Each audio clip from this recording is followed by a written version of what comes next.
Dr. Chung, is sitting down bad for your hemorrhoids? And I'll say that sitting down in itself is not a bad thing, but prolonged sitting for hours, like let's say you're working 9 to 5 and you've been sitting down all day, that could make your hemorrhoids swell up because gravity pulls the blood down, just like your ankles may be swollen at the end of that work day.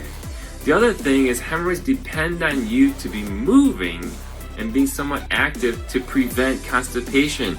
Your intestines move much better, much faster, more efficiently when you're staying active.